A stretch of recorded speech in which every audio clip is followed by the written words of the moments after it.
बिस्मिल्लाहिर्रहमानिर्रहीम अस्सलाम वालेकुम। वेलकम बैक सीमा ज़ाटी किचन में। मेरे प्यारे दोस्तों और व्यूवर्स, आप सब कैसे हैं? उम्मीद करती हूँ सब खैरियत से होंगे और आप लोग की दुआओं से अल्लाह पाक का करम है। अल्हम्दुलिल्लाह मैं बिल्कुल ठीक हूँ। जितने भी लोग मुझे देख रहे हैं, अल्लाह पाक तमाम लोग की परेशानियाँ दूर करें और अपनी हिफ्ज़-ए-मान में रखें। आज आप लोग के साथ बहुत ही मज़ेदार और यूनिक किस्म की रेसिपी लेकर आई हूँ, वो भी किसी की फरमाइश पर।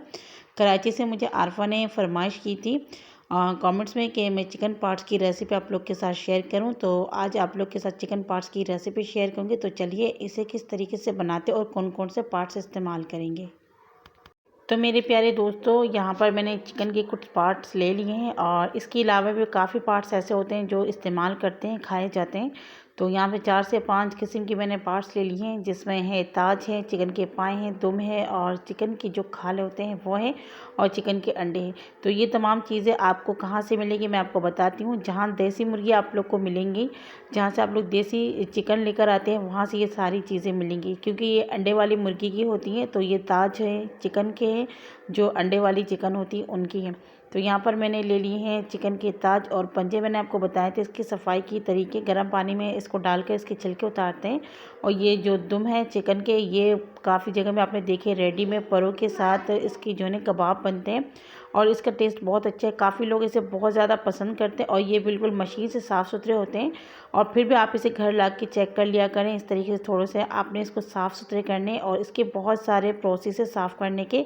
और ये जो देसी मुर्गी की जो चिकन के खाल होते हैं बहुत ही सख्त होते हैं, तो इसका टेस्ट बहुत ही अच्छा होता है। आप लोगों ने देखा जो देसी मुर्गी बनाते हैं उसके साथ चिकन के साथ ही इस खाल को बनाते हैं, लेकिन इसको हम बनाएंगे बिल्कुल अलग सेपरेट करके और ये बहुत ही मज़े की लगती है। ये भी मशीन से साफ़ होते हैं, फिर भी आपने घर लाके इसको साफ़ करना है। और भी इसकी जो सफाई की तरीके तमाम चीज़ें इस रेसिपी के अंदर दिखाऊंगी और इस रेसिपी को बनाने की बहुत ही लंबी प्रोसेस है। ये भी मशीन से साफ़ सुथरे होते हैं, बस आपने इसको घर पे लाके चेक करना है। और ये है जो देसी मुर्गी होती हैं उसके अंडे, और इसे भी आपने अच्छी तरीके से वॉश करना होता है, लेकिन ये बहुत ही सॉफ्ट होते हैं। इसको एहतियात से आपने इसकी सफाई करनी होती है। तो चलिए अब मैं सबसे पहले ताज की सफाई बताती हूँ। यहाँ पर एक पतीले में मैंने थोड़ा सा पानी ले लिया है और इसमें हल्के हल्के से बॉयल आने लगे। उसके बाद आपने इसके अंदर ताज को डाल देने हैं, चिकन के जो ताज होते हैं, और इसे 2 मिनट आपने इसके अंदर छोड़ देने हैं फ्लेम को बंद करके। तो ये जो हल्की हल्की जो इसमें बबल्स है ना, उसके अंदर ही आपने छोड़ दें, इसको मज़ीद नहीं पकाइएगा। 2 मिनट बाद इसे हम निकालेंगे। जब तक हमने ये अंडे को अच्छी तरीके से वॉश कर लिया, और इसे बहुत एहतियात से आपने वॉश करना है, 5-6 दफ़ा धो लीजिएगा और बहुत ही सॉफ्ट होते हैं। ठीक है, तो इसे हम साइड में रखते हैं। 2 मिनट यहाँ पर हो गए और चिकन के जो ताज है वो आप देख सकते हैं यहाँ पर। इसको हम निकालेंगे, कोई कपड़े से आप इसको पकड़ लीजिए इस तरीके से। और चेक करने का तरीका ये है, इसे आप ना फिंगर से इस तरीके से चेक कर लें। अगर इसकी स्किन आराम से उतर रहे हैं तो आप सारे यहाँ से ताज को निकाल लें और इसका पानी वेस्ट कर दें। यहाँ पे दूसरे हमने पतीले में पानी रख लिए, चूल्हे के नीचे हमने आग जला ली और ये जो अंडे हैं हमने वॉश करके रखे हैं वो हम इसके अंदर रखेंगे और पहले फुल आंच पे हम इसे 2 मिनट उबाल आने तक पकाएंगे। जब उबाल आ जाएंगे फ्लेम को मीडियम करके 10 से 12 मिनट इसे हम छोड़ देंगे। यहाँ पे ताज को साफ़ करने के तरीके बताऊँ। पहले आपने ठंडा कर लेना है और छुरी चम्मच जो भी आपके पास हो या कपड़े से भी आप इसको इस तरीके से साफ़ कर सकते हैं। इसकी स्किन को आपने इस तरीके से साफ़ करना है। तो ये देखिए बहुत ही अच्छी तरीके से आपने क्लीन करके कोने कोने से साफ़ कर लेना है इस तरीके से। तो बहुत सारे लोगों को ये चिकन पार्ट्स बहुत पसंद होते हैं, वो लोग तो इसे बहुत शौक़ से खाते हैं। और जिन लोगों को पसंद नहीं है, जो लोग बनाते ही नहीं है, उनका मैं क्या कहूँ। लेकिन ख़ास तौर पर आज की जो फरमाइश है मैंने इनके लिए बनाई है, तो मुझे दुआओं में याद रखिएगा। और ये देखिए इस तरीके से सारे जो ताज हम साफ़ कर लेंगे एक एक करके। तो मेरे प्यारे दोस्तों, यहाँ पे सारे ताजों को हमने साफ़ कर लिए, बिल्कुल अच्छी तरीके से हमने क्लीन कर ली। इसे साइड में रखेंगे। अब यहाँ पे आ गए हैं दुम और जो खाले, उसके ऊपर से मैं बताऊँगी। आपने इस तरीके से कोई सीख सलाख जो भी आपके पास हो आप वो ले लीजिएगा और दुम को आपने इसके अंदर इस तरीके से डाल देने। जितने आपके इसके अंदर आ जाए इस तरीके से डाल देने। जैसे आपने देखे हैं ना दुम के जो कबाब होते हैं इस तरीके से डालते हैं, लेकिन हम यहाँ पे कबाब नहीं बना रहे। हम इसके ऊपर जो है ना चूल्हे के ऊपर रख के इसको हल्का सा हम जलाएंगे, ताकि इसके ऊपर जो हल्के हल्के से बाल वगैरह होते हैं वो जल जाएँ। और फिर अंदर अगर कोई इसके अंदर कोई बाल वगैरह हो, वो जो है ना गरमाइश से बाहर आ जाती है। चूल्हे की फ्लेम को यहाँ पर ऑन करके यहाँ पर हम इसको सेक लेंगे इस तरीके से। तो देखिएगा इसको आपने जलाना नहीं है, बस थोड़े थोड़े करके घुमा घुमा कर आपने इस तरीके से सेक लगाना है, ताकि इसके ऊपर कोई भी बाल वगैरह हो, जैसे चिकन के ऊपर होते हैं उसी तरीके से आपने इसको अच्छी तरीके से घुमा घुमा के कर लेना है। तो मैं आपको दिखाती हूँ आपने इसको कितना जलाना है। ये देखिए, इसको आपने जला नहीं लेना है, बस इस तरीके से आपने सेक लगा लेना है। इसी तरीके से जो खाल होते हैं उसको भी आपने इस तरीके से सीख के अंदर या सरिया के अंदर मैंने एक टीस्टर ले लिया था, उसके अंदर डाल के इसको इस तरीके से घुमा घुमा के इसको मैंने सेक लगा लिया। इसमें भी अगर कोई बाल वगैरह होंगे वो भी जल जाएंगे। इसी तरीके से सारे हम कर लेंगे। और यहाँ पर अंडे हमारे तकरीबन 10 से 12 मिनट हो चुके हैं बॉईल हो रहे, और ये जो है ना देखिए सख्त भी हो चुके हैं। तो अब पानी फेंक देंगे और चूल्हे को बंद कर देंगे। और यहाँ पर जो हमने दुम और वो क्या कहते हैं खाल को हमने सेक लिया था वो हमने यहाँ पर रख लिए। और फिर इसे आपने अच्छी तरीके से चेक कर लेना है, क्योंकि जब गर्म होते हैं ना तो इसके अंदर कुछ भी हो ना वो आपको पता चल जाएगा। इस तरीके से हाथों से थोड़ा सा दबा दबा के आपने चेक कर लेना है। वैसे कुछ भी नहीं होता है इसके अंदर, क्योंकि मशीन से साफ़ सुथरे होती हैं। और फिर आपने इस तरीके से छुरी लेके ऊपर से इस तरीके से साफ़ करना है। और इसको जब आप जलाएंगे ना थोड़े से बहुत ही ऑयली हो जाते हैं, तो इस तरीके से आपने इसको साफ़ करके जितने आपको पीसेस रख लीजिएगा। इन तमाम चीज़ों को यहाँ पर मैं साफ़ सुथरे करके काट कर धोने के बाद आपको दिखाऊंगी। और अंडे को यहाँ पर हमने जो बॉईल करके रखे थे इसको छीलने के तरीके आपको बता देती हूँ। तो ये देखिए, उबालने के बाद जब ठंडे हो जाए आपने इस तरीके से इसके ऊपर के छिलके उतार लेने। ये देखिए, इसके आराम से छिलके उतर जाते हैं और फिर अंडे अंदर से अच्छी तरीके से साफ़ सुथरे निकलेंगे। ये देखिए, इस तरीके से सारा कुछ मैं आपको कराने के बाद धो धा के फिर दिखाती हूँ। तो मेरे प्यारे दोस्तों और व्यूवर्स, ये तमाम चीज़ें करने में मुझे तकरीबन 1 घंटा लग गया। और हमने ये देखिए खाल को इस पीसेस में कट कर लिए। खाल को मैंने गर्म पानी से धोए और बाकी तमाम चीज़ों को मैंने नॉर्मल जो सिंपल पानी उससे धोए। और ये दुम को भी मैंने साफ़ कर लिए। और ये जो ताज है इसके मैंने 2 से 3 इस तरीके से पीसेस कर लिए। और इसको पकाने में बहुत आपको टाइम लगेंगे। इसकी भुनाई बहुत मेन होती है, जब भी जाके इसके अंदर अच्छा सा टेस्ट आता है। तो ये सारी चीज़ें आपने गौर से देखना है। और अंडे को हमने यहाँ पर अच्छी तरीके से साफ़ कर लिया है। यहाँ पे चूल्हे के ऊपर हमने कढ़ाई रख ली, आधा कप ऑयल डाल के यहाँ पर ऑयल को अच्छी तरीके से हम गर्म कर लेंगे। और यहाँ पर एक बड़े साइज़ का प्याज मैंने इसको कट करके डाल दिया है, लंबाई में कट करके डाला है, लेकिन बारीक करके काटना है आपने, ठीक है। इसे पकने के लिए छोड़ देंगे। यहाँ पे कुछ गरम मसाला लेंगे। तो यहाँ पे बादियान के फूल मैंने हाफ़ ले लिए, 8-10 लौंग ली, 2 काली इलायची, 4-5 बड़ी छोटी हरी इलायची, थोड़ी सी हमने दालचीनी के टुकड़े लिए, 8-10 लौंग ले लिए और तेज़पत्ता ले लिए। तमाम चीज़ें हमने प्याज को सॉफ्ट होने के बाद इसके अंदर डाल देना है। और यहाँ पर फ्लेम हाई करके हम इसको इतना पकाएंगे कि प्याज का कलर गोल्डन हो जाए। तो यहाँ आप देख सकते हैं प्याज का जो कलर है गोल्डन हो चुका है। अब यहाँ पर हम डालेंगे 1 टेबलस्पून लहसुन और अदरक का पेस्ट, और इसे डाल के हम 1 मिनट मज़ीद पकाएंगे जब तक लहसुन अदरक का खुशबू भी अच्छी तरीके से ना आ जाए और ये भी गोल्डन नहीं हो जाए। तो ये रेसिपी बहुत ही मज़े की बनती है, लेकिन टाइम बहुत लेते हैं, लेकिन आप लोग वो ज़रूर ट्राई कीजिएगा। जब लहसुन अदरक का खुशबू आना शुरू हो जाए आप इसके अंदर एक बड़े साइज़ का टमाटर शामिल कर दीजिए।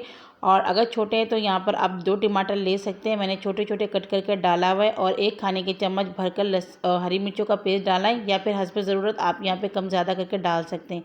अच्छी तरीके से इसे 1 मिनट तक पका लेंगे। उसके बाद यहाँ पे कुछ मसाले ऐड करेंगे। 1 टेबलस्पून भर के हमने धनिया पाउडर शामिल कर लिया है, और इसे हम सिर्फ 1 मिनट मसालों के साथ भूनेंगे। उसके बाद तमाम जो मसाले हैं वो इसके अंदर ऐड करेंगे। तो 1 मिनट हमने धनिया पाउडर के साथ भुनाई कर ली। अब 1 टीस्पून भरकर हमने नमक डाला है, यह हस्ब ज़रूरत डालिएगा।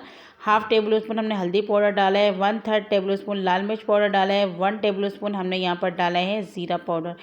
तो यहाँ पर ये तमाम मसाले डालने के बाद अच्छी तरीके से थोड़ा सा पानी डाल के मिक्सिंग कर लें और इसकी भुनाई करें। और मिर्ची नमक जितना आपने डालना है टेस्ट के अकॉर्डिंग आप डाल सकते हैं। खूब भुनाई करेंगे इसकी जब तक ऑयल सेपरेट नहीं हो जाते। तो यहाँ पर आप देख सकते हैं ऑयल यहाँ पर सेपरेट हो चुके हैं। अब हम यहाँ पे चिकन के पार्ट डालना शुरू करेंगे। तो सबसे पहले हम डालेंगे चिकन के जो स्किन है वो डालेंगे, और साथ में पंजे डालेंगे, क्योंकि ये 2 चीज़ें हम पहले डाल रहे हैं, ये टाइम लेते हैं। और दुम और ताज अंडे ये बाद में डालेंगे। कब डालें, किस टाइम पे डालना है, मैं आप लोग को आगे से गाइड करूँगी। तो यहाँ पर हाई फ्लेम करेंगे और यहाँ पे 1 कप जितना पानी शामिल करेंगे। इसकी हम 2 मिनट भुनाई करेंगे। तो यहाँ पर जो ना चिकन के पंजे और ये जो सख्त वाले खाल होते हैं इसे पकने में बहुत टाइम लग जाता है। तो इसलिए आपने तकरीबन इसको 10-15 मिनट पहले ही इसको अपने डाल के इसकी बुनाई कर लेनी। तो ये देखिए पानी डालने के बाद फ्लेम को हाई कर दिया और इसमें इस तरीके से बॉयल आना शुरू हो गए। और जब बॉयल आ जाए फ्लेम को आपने मीडियम पे करना है और तकरीबन 10 से 12 मिनट इसे कवर करके रखना है। बीच बीच में आपने 1-2 दफ़ा चम्मच भी चलाना है ताकि ये जले नहीं। तो मेरे प्यारे दोस्तों यहाँ 10-12 मिनट हो चुके हैं। हमने इसे कवर करके रखा हुआ था मीडियम फ्लेम में। 1-2 दफ़ा मैंने यहाँ पे चम्मच भी चला लिया था ताकि नीचे से नहीं जले। तो ये देख सकते हैं आप। मैंने इसकी भुनाई कर ली है और बहुत ज़्यादा भुनाई करनी है, यहाँ पे बात ख़त्म नहीं होती है। बस थोड़ा सा हमने चम्मच चला के यहाँ पर बाकी की जो दुम है वो हम यहाँ पर ऐड कर लेंगे और ताज को अब हम नहीं डालेंगे, क्योंकि दुम की जो निस्बत है ताज बहुत ही जल्दी पक जाते हैं। किस चीज़ को किस टाइम पर डालना है, आप ये तमाम चीज़ें फॉलो कीजिएगा, आपकी रेसिपी अच्छी बनेगी। यहाँ पर अच्छी तरीके से मिक्सिंग कर लेंगे दोबारा से और फिर से इसे हम कवर करके रखेंगे तकरीबन 10 मिनट के लिए मीडियम टू लो फ्लेम में। तो मेरे प्यारे दोस्तों, यहाँ पर 10 मिनट से मैंने इसे कवर करके रखा हुआ मीडियम टू लो फ्लेम में और आप देख सकते हैं मैं बार बार चम्मच चला रही हूँ ताकि नीचे से नहीं चिपके। 10 मिनट बाद हमने इसके जब ढक्कन उठाएं और फिर इसकी हमने दोबारा से 1 मिनट भुनाई की। उसके बाद जो ताज है वो हम डालेंगे और यहाँ पर फिर से हम इसकी 1 से 2 मिनट भुनाई करेंगे। तो आप देख सकते हैं स्टेप बाय स्टेप आपने इस तरीके से भुनाई करनी है, जिससे आपकी जितनी भी चीज़ें हैं हर चीज़ अपने अपने टाइम के मुताबिक पकेंगे, क्योंकि यहाँ पर इन तमाम चीज़ों में कम ज़्यादा टाइम होते हैं। यहाँ पर फ्लेम को दोबारा से करेंगे मीडियम टू लो, 10 मिनट के लिए कवर करेंगे। तो यहाँ पर फिर से हमने 10 मिनट के लिए इसे कवर करके रखा हुआ था। चिकन के जो ताज है वो डालने के बाद अब यहाँ पर आप देख सकते हैं पानी बिल्कुल भी नहीं है, ड्राई हो चुके हैं। अब आपने क्या करना है, फ्लेम को मीडियम टू हाई करना है या बिल्कुल हाई करके इसकी भुनाई करनी है तकरीबन 5 से 7 मिनट, या फिर जब तक इसका कलर चेंज नहीं हो जाता। मैं आपको बताऊंगी कब तक आपने करना है। तो ये देखें 6-7 मिनट हो चुके हैं, उसके बाद जाके इसका ये शक्ल निकला है। बिल्कुल ऑयल सेपरेट हो गए हैं, मसाले बिल्कुल चिपक गए। अगर आप यहाँ पर आलू वगैरह डालना चाहते हैं वो डाल सकते हैं और उसकी भुनाई करके पानी डाल दीजिएगा, लेकिन मैं यहाँ आलू का इस्तेमाल नहीं कर रही हूँ। तो मैं डायरेक्ट ग्रेवी के लिए यहाँ पे पानी डालूंगी। तो तकरीबन मैं यहाँ से 1.5 से 2 गिलास पानी शामिल करूँगी और फ्लेम को यहाँ पर हाई कर लूँगी। जब इसमें इस तरीके से उबाल आ जाएंगे उसके बाद जो हमने बॉईल किए हुए अंडे हैं वो डाल देंगे इसके अंदर और फ्लेम को हमने हाई करके तकरीबन 2 मिनट अंडे के साथ पका लेना है और 2 मिनट बाद चूल्हे की फ्लेम को मीडियम पे करके फिर से हम इसे 10 मिनट के लिए कवर करेंगे। तो मेरे प्यारे दोस्तों 10-12 मिनट हो चुके हैं, मीडियम टू लो फ्लेम में हमने इसे कवर करके रखा हुआ था और आप इसके अंदर की ग्रेवी देख सकते हैं। माशाल्लाह बिल्कुल ज़बरदस्त ग्रेवी है, बहुत ज़्यादा पतला भी नहीं है। अगर पानी आपने इसमें ज़्यादा डाला तो इसकी जो ग्रेवी है वो पतला रह जाएगा। तो यहाँ पे बिल्कुल परफेक्ट ग्रेवी है। अब यहाँ पर 1 टीस्पून हमने ज़ीरा ले लिया था, जिसे मैंने तवे में रखकर इसको हल्का सा रोस्ट करके इसका पाउडर बना लिया। इसका फ्लेवर बहुत ही अच्छा आता है। ये डाल देंगे और चूल्हे की फ्लेम को बंद करके इसे कवर कर देंगे। उसके बाद 5 मिनट बाद मैं आपको दिखाऊंगी इसका फाइनल लुक। तो यहाँ 5 मिनट हो चुके हैं, हमने चूल्हे की फ्लेम को बंद करके रखा हुआ था। ये देखिए हमने कवर हटाया तो आपको नज़र आ रहा है ऊपर ऑयल बिल्कुल सेपरेट हो चुके हैं और अभी भी इसमें से काफ़ी धुआं निकल रहा है और माशाल्लाह बहुत ही अच्छा इसमें से खुशबू आ रही है। थोड़ा सा चम्मच चलाएंगे क्योंकि हमने इसके अंदर ज़ीरा पाउडर शामिल किया था। थोड़ा सा सारी जगह में ये लग जाए तो सारे फ्लेवर आ जाए सब जगह में, ठीक है। तो ये मज़ेदार सी हमारी रेसिपी बिल्कुल रेडी है। तो इसे हम डिश आउट भी करके दिखाते हैं। तो मेरे प्यारे दोस्तों ये देखिए मैं इसे डिश आउट कर रही हूँ। माशाल्लाह बहुत ही अच्छा लुक है और बहुत ही ज़बरदस्त टेस्ट होता है और इसे आप चावल रोटी किसी भी चीज़ के साथ इसे खा सकते हैं। और मैंने ये ख़ास तौर पर फरमाइश किए थे आरफा ने कराची से।